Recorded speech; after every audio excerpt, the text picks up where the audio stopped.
Funding for this CyberWire podcast is made possible in part by Duo. While remote work has been on the rise for years now, the recent rapid expansion of work-from-home culture presents new security challenges. It's Duo's mission to make application access more secure for organizations of all sizes.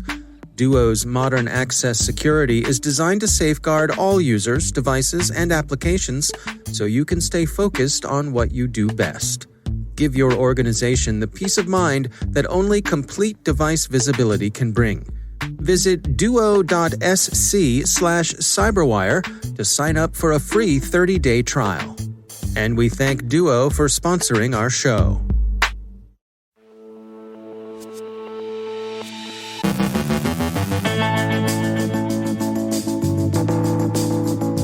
Watch out for the WatchDog Monero cryptojacking operation. The U.S. Justice Department describes North Korea as a criminal syndicate with a flag. CISA outlines the DPRK malware that figures in the AppleJeus toolkit. The chair of the U.S. Senate Intelligence Committee asks the FBI and EPA for a report on the Oldsmar water system cybersabotage incident. Egregor takes a hit from French and Ukrainian police. Dinah Davis has advice on getting buy-in from the board. Our guest is Bentsi Ben Atar from Sepio Systems on hardware attacks. And the Netherlands police advise cybercriminals to just move on.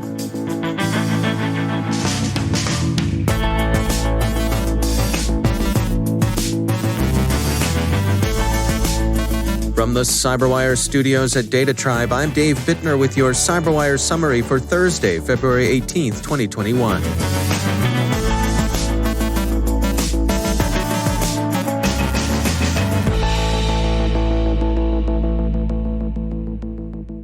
Researchers at Palo Alto Network's Unit 42 yesterday outlined the activities of the large Monero mining operation they've called WatchDog. The criminal operation is notable for its longevity, having begun activity in January 2019. Unit 42 assesses WatchDog's cumulative take at a bit more than 209 Monero, worth roughly $32,000. It's a cryptojacking operation using some 476 compromised non-cooperating systems, mostly Windows or Nix cloud instances, to mine the coin. The researchers say, quote, "It is clear that the WatchDog operators are skilled coders and have enjoyed a relative lack of attention regarding their mining operations. While there is currently no indication of additional cloud compromising activity at present, i.e. the capturing of cloud platform identity and access management credentials, access ID or keys, there could be potential for further cloud account compromise. It's highly likely these actors could find IAM-related information on the cloud systems they've already compromised due to the root and administrative access acquired during the implantation of their cryptojacking software." WatchDog is a nuisance, but its take amounts to petty larceny when compared to the haul Hidden Cobra, the Lazarus Group, has pulled in for North Korea. The U.S. Justice Department yesterday unsealed the indictment of 3 North Korean operators belonging to that country's Reconnaissance General Bureau. They're charged with conspiring to steal and extort more than $1.3 billion in cash and cryptocurrency from banks and businesses around the world. The Justice Department also said a resident of Ontario, Canada, had been separately indicted for laundering money on behalf of the conspiracy. This amounts to more than a simple APT side hustle of the kind seen elsewhere, when state operators either enrich themselves a little bit with their left hand, or when governments employ cybercriminals for state purposes and tolerate some theft as a side benefit, or when a government operation pays its own freight by stealing online. In this case, as we saw yesterday, the theft is the point, as important as the espionage. And it's not just a side benefit lining some hacker's pocket, but it's a significant source of revenue for a national treasury that's been impoverished by international sanctions. U.S. Assistant Attorney General John Dimmers, who leads the Justice Department's National Security Division, called Hidden Cobra a criminal syndicate with a flag, as he explained the role indictments play in naming, shaming, and, one hopes, restraining nation-state threat actors. CISA, the U.S. Cybersecurity and Infrastructure Security Agency, has issued alerts amplifying its investigation of Hidden Cobra's AppleJeus malware family, outlining the JMT Trading, Silas Trade Pro, Ants to Whale, and Coupe wallet tools. Congress has taken notice of the Oldsmar cybersabotage incident. Senator Warner, Democrat of Virginia and chair of the Senate Select Committee on Intelligence, has formally asked the FBI and the Environmental Protection Agency for information on Oldsmar. In a letter addressed to Matt Dorman, FBI Assistant Director, Cyber Division, and Radhika Fox, Acting Assistant Administrator, Office of Water at the EPA, Senator Warner pointed out that water is one of the 16 sectors Presidential Policy Directive 21 designated as critical infrastructure, and that while Oldsmar is a relatively small town with about 15,000 inhabitants, and that while the intrusion into the utilities control system was detected before damage was done, the U.S. might not be so lucky the next time around. The senator asked the Bureau and the EPA to coordinate their responses with his office. He gave no deadline for them to do so. Dutch police are posting notices to hacker forums, appealing to the conscience, caution, and criminal self-interest of forum participants who may find themselves tempted to engage in cybercrime. In a message from the Netherlands police that Bleeping Computer reports has appeared so far on both the Anglophone RAID forums and the Russophone XSS forum, the police blandly recount the recent takedown of Emotet and then say, quote, "Hosting criminal infrastructure in the Netherlands is a lost cause. Looking for a botnet? Think again. The Netherlands police will continue to focus on abuse of our infrastructure. We aim at botnets and related malware like Ryuk, TrickBot, and many more. We feed on underground information sources and the cybersecurity industry. We will leave no stone unturned in finding those committed to cybercrime. You might lose your liberty and not just your bots and business. As you know, the Netherlands police is always the first to see next season's catalogs. International law enforcement continues to work against cybercrime wherever it's committed. Everyone makes mistakes. We are waiting for yours." End quote. Well, that would scare us straight if we'd been tempted to hire a botnet or cryptojack someone's machine. Good hunting to the Netherlands police, we say. Their note isn't bad at all. Clear, direct, and calculated to undermine that strange, disinhibited sense of immunity that tends to infect people in cyberspace, from influencers to fans to, crooks, creeps, and side-hustling spies. The mentions of underground information and next season's catalog are particularly nice touches. The Netherlands police also close with some news you can use. Quote, "Check where criminals host their infrastructure. Avoid those that use the Netherlands." End quote. It's law north of the Val, hackers, which in cyberspace is even scarier than law west of the Pecos. You've been warned. Seriously. There have been other international law enforcement operations, of course. This week, a joint Franco-Ukrainian action resulted in the arrest of several Ukrainian nationals on charges related to operating the Egregor ransomware as a service operation. The disruption may be temporary, as Dark Reading writes, but for now at least, Egregor has taken a hit. And finally, as we speak to our listeners in Texas from our own greater Baltimore ice storm, which isn't nearly as bad as yours, we send warm wishes for safety and comfort to everyone in the Lone Star State who's suffering from the effects of immoderate weather. Stay safe and stay warm. We'd add, look out for your neighbors, but you already knew that.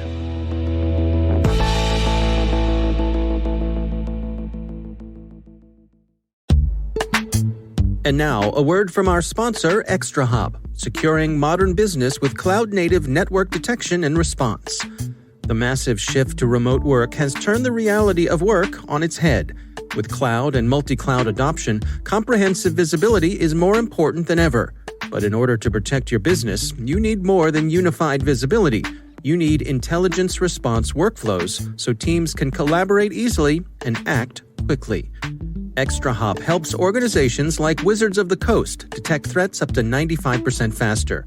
As John Kreese, senior IT engineer, puts it, quote, ExtraHop is helping us accelerate cloud adoption by ensuring our workloads are secure.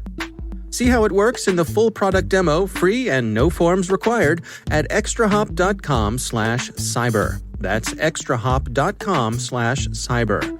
And we thank ExtraHop for sponsoring our show.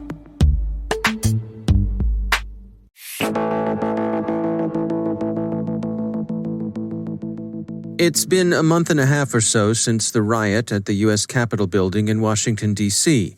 Footage from that fateful day included shots of rioters ransacking and rummaging through the offices of representatives, and there were additional reports of computer hardware being stolen.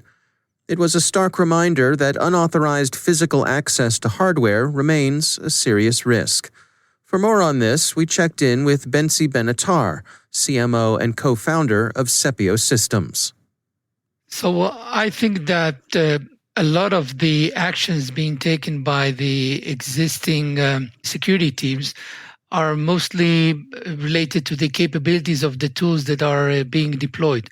So I think the main issue is that they currently have a very limited visibility to hardware with malicious intent. So obviously they do have various visibility tools to get a kind of an asset inventory to some of their tools, to some of their assets. But when you talk about the rogue aspects of hardware devices, then they lack the capabilities and visibility into those. Can you give us an idea of the spectrum of types of devices that folks may find hooked up to their network, from the noisy ones through the ones that are trying to stay hidden? So the basic categories could be divided into two. One would be the network implants or network spoofing devices, and the other would be various USB HID emulating devices. But they are not limited to that, because every device can be an impersonating device, whether it's a display or a serial device, or any hardware device of any interface could be that. When talking in specifics about the network options, then we see a lot of man-in-the-middle attack tools that actually operate while exfiltrating the information over a cellular connection, because attackers understood quite smartly that some of the enterprises do monitor their Wi-Fi activities. So their exfiltration path would be using a cellular connection, which is much more difficult to intercept and to analyze, especially regulation-wise. And those devices that operate on the layer one, on the physical layer, act as a seamless passive cable, so that none of the existing solutions in the upper layer, mainly layer 2 and above, whether these are NAC solution or IDS solution, cannot detect the existence of these devices, because the switch itself, which is their main probing device and source for information, does not see those devices. So there could be starting from a passive network implant, going through a full-blown man-in-the-middle attack tool that is based on a cellular router. On the USB side, it's a different game, because some of the attacks that we've seen are attacks that exploit vulnerabilities within existing USB devices. So it could be a wireless combo keyboard, which is known to be vulnerable, or a certain mass storage device, or it could be a rubber ducky device, which is a device that impersonates as a legitimate keyboard with the same facade of a legitimate keyboard, while in real life it's actually an attack tool that runs scripts that could significantly harm the enterprise's capability of doing business. That's Bentsi Ben Atar from Sepio Systems.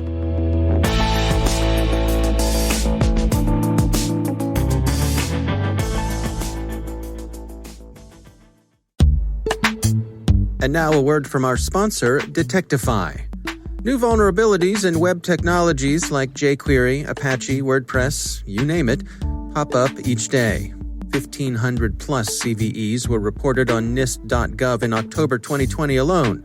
Sifting through them to find which ones are relevant, then research them, well, nobody got time for that. Detectify collaborates with leading ethical hackers to develop the latest research into security threats from hacker to scanner in as fast as 25 minutes. Using payload-based testing, Detectify automates relevant tests with proven exploits to simulate attacks in a safe way that doesn't take down production. Get hacker knowledge in your hands for security that goes beyond the OWASP Top 10, monitors subdomains for potential takeovers, and uncovers vulnerabilities you thought were fixed. Level up and start detecting critical vulnerabilities in time with Detectify. See for yourself with a 2-week trial at detectify.com/cyberwire. And go hack yourself. That's detectify.com/cyberwire. And we thank Detectify for sponsoring our show.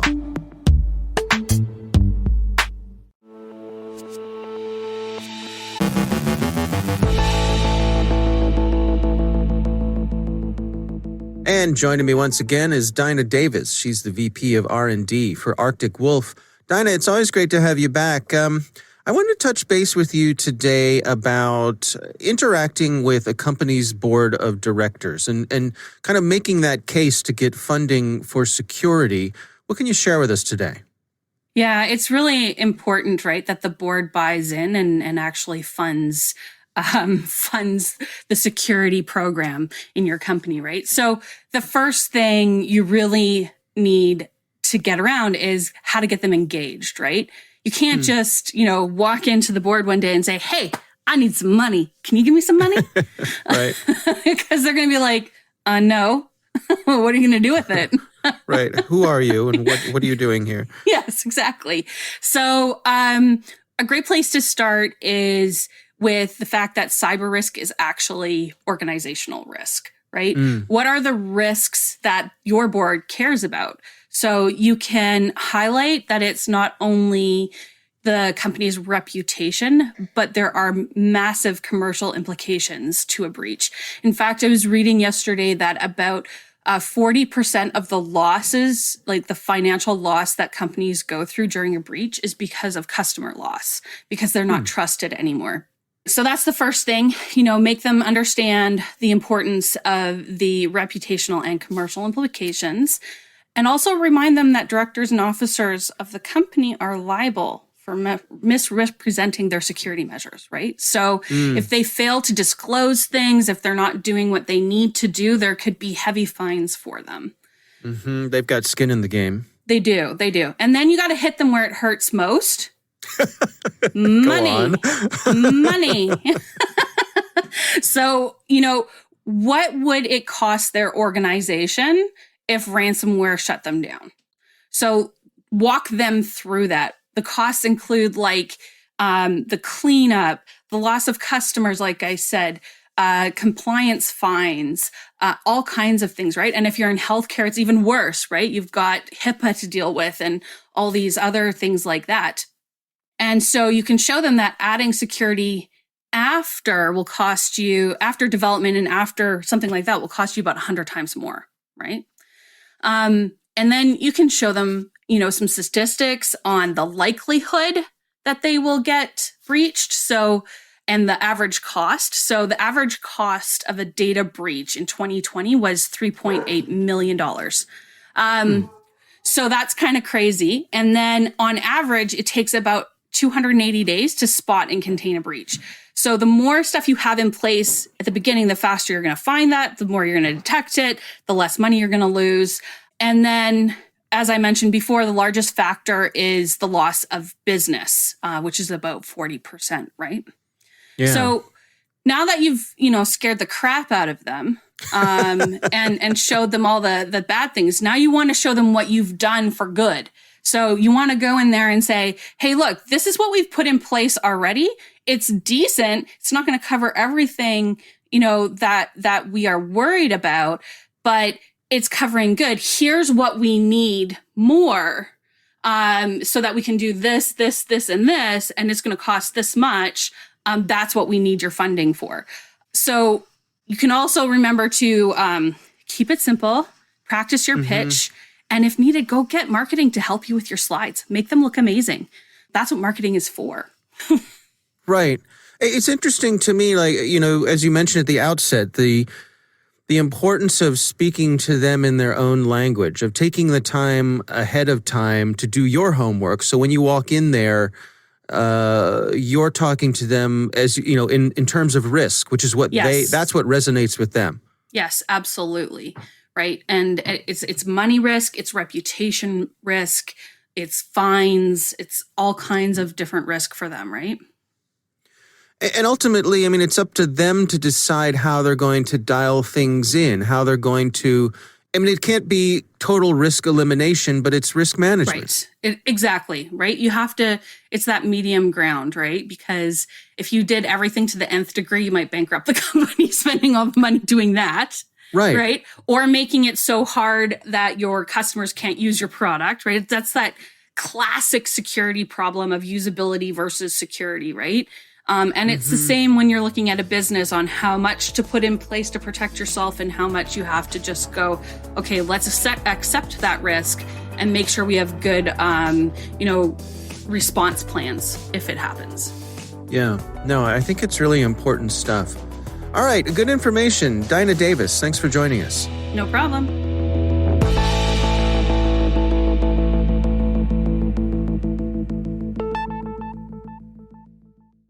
Thanks to all of our sponsors for making the CyberWire possible.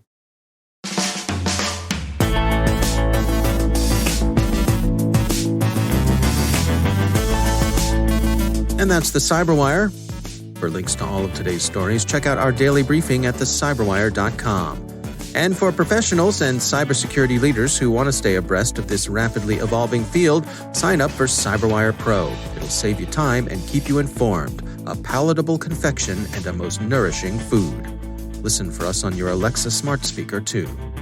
The CyberWire podcast is proudly produced in Maryland out of the startup studios of Data Tribe, where they're co-building the next generation of cybersecurity teams and technologies. Our amazing CyberWire team is Elliot Peltzman, Peru Prakash, Kelsey Bond, Tim Nodar, Joe Carrigan, Carol Terrio, Ben Yellen, Nick Valecki, Gina Johnson, Bennett Moe, Chris Russell, John Petrick, Jennifer Iben, Rick Howard, Peter Kilpie, and I'm Dave Bittner.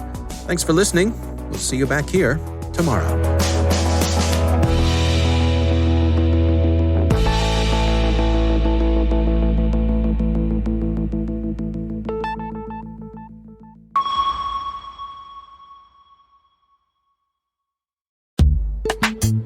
In the turbulent security space that's filled with overhyped solutions and empty promises, Red Canary breaks through with radical transparency and a laser focus on delivering outcomes. They are relentless in their vision to create a world where every organization can achieve its mission without fear of cyber attacks.